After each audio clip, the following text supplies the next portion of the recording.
Un fantasma ronda por Europa, el fantasma del comunismo. Esta es la primera oración del Manifiesto Comunista.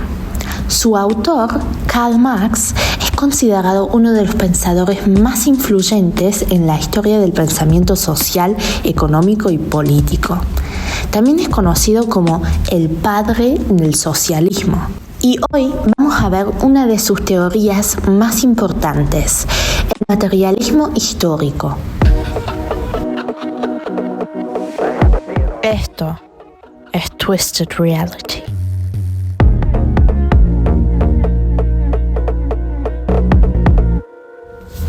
Bueno, el materialismo histórico, como ya dijimos, es una teoría que busca explicar el desarrollo de la sociedad. Ahora, Marx analiza la sociedad y dice que cada sociedad tiene dos esferas. Tenemos una base económica y una superestructura ideológica. La estructura económica es la base fundamental. La superestructura está arriba. Se llama superestructura porque está arriba de la estructura económica, no porque, súper bueno, no. Está arriba de la estructura. Entonces, ¿la estructura económica qué es? Habla de los modos de producción. ¿Qué son los modos de producción? Son las formas en las que las sociedades producen sus bienes materiales. Entonces, ¿cuáles modos existen? Tenemos el comunismo primitivo, el esclavismo, el feudalismo, el capitalismo y el socialismo. Cada modo de producción se caracteriza por dos cosas. Uno, de quién son los medios de producción, y dos, cuáles son las relaciones sociales de producción, o sea, las principales clases sociales. Entonces, en el modo de producción del comunismo primitivo, los medios de producción son de la sociedad y no existen las clases. En el esclavismo, el feudalismo y el capitalismo, los medios de producción son propiedad privada. En el esclavismo tenemos el esclavista y el esclavo. En el feudalismo, el señor feudal y el siervo. Y en el capitalismo, la clase dominante, la burguesía y el proletariado. Hay un modo de producción más, que es el socialismo, en el que los medios de producción son propiedad estatal.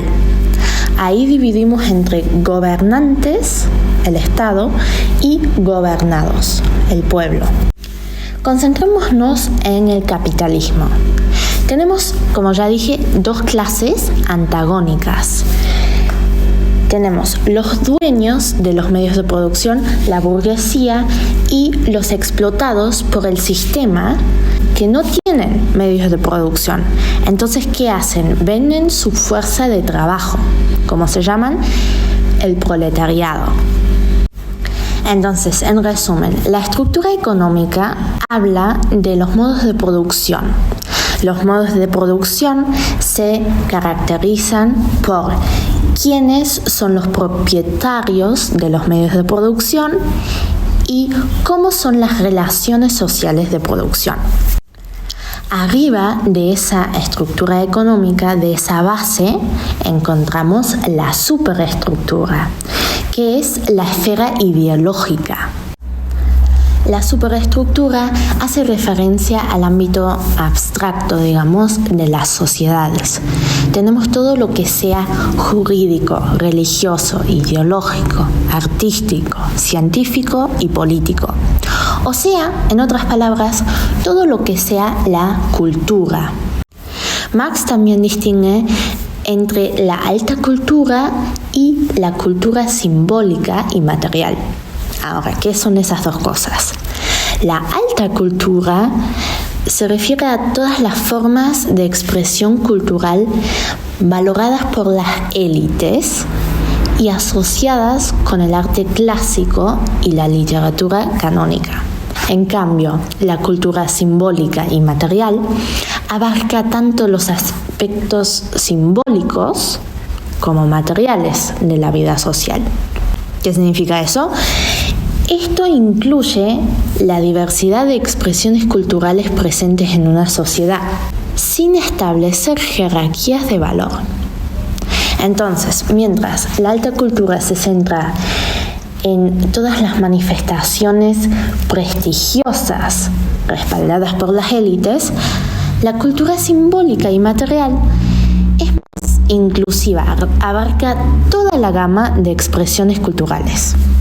Todo el conjunto de ideas, creencias y valores, o sea, de la ideología en general, es un reflejo de los intereses de la clase social dominante.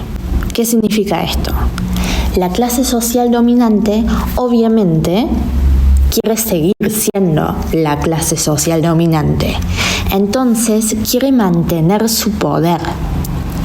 Ahí es donde entra y dice, bueno, vamos a imponer nuestras creencias, nuestros valores al proletariado para mantener el sistema económico que tenemos y para mantener nuestro control.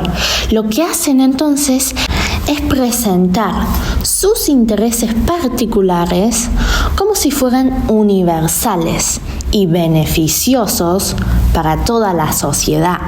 Por esto, Marx está hablando de la falsa conciencia, una conciencia impuesta de la burguesía al proletariado.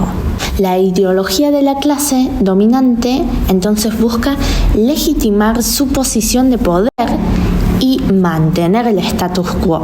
Con el tema de falsa conciencia, o sea, la conciencia impuesta de la burguesía que hacen parecer su ideología como universal, con esta falsa conciencia también entramos al tema del fetichismo de la mercancía, que es un concepto para describir una característica del sistema capitalista. En este sistema, el valor de las mercancías que proviene del trabajo humano parece ser un atributo natural de los objetos en sí mismos. Esta ilusión oculta también las relaciones de explotación y aliena a las personas, quienes se subordinan a las demandas del mercado. Entonces, el análisis del fetichismo de la mercancía busca revelar las relaciones sociales y económicas subyacentes en el capitalismo y desenmascarar las ilusiones que perpetúan la explotación y la desigualdad. La conciencia de clase de los individuos está determinada por las condiciones materiales, o sea, por la estructura económica de la sociedad. La conciencia no es algo aislado, sino que surge y se desarrolla a través de las interacciones sociales y las relaciones de producción. Cuando el proletariado se dé cuenta, obtenga su conciencia de clase, ahí es donde en la cultura puede surgir el conflicto. La cultura es el terreno en el que se liberan las luchas de poder y los conflictos de clases. Entonces, cuando el proletariado se dé cuenta de su posición, Marx dice que va a haber una revolución proletaria. Así que, para resumir otra vez, tenemos la estructura económica con los modos de producción y la superestructura ideológica con todas las ideas, las creencias y los valores, o sea, la cultura de la sociedad. Esas dos esferas tienen una autonomía relativa. ¿Qué significa eso?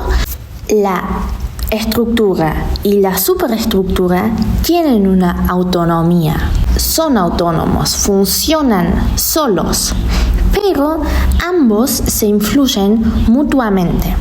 La estructura, o sea, el modo de producción, a la superestructura, o sea, la cultura, las ideas, las creencias, todo eso. Y estas ideas también, por ejemplo, por la revolución proletaria, puede influir a la estructura económica. Entonces podemos decir que hay una retroalimentación entre ambas instancias. Espero que hayan entendido el materialismo histórico de Marx. Muchas gracias y nos vemos en la próxima.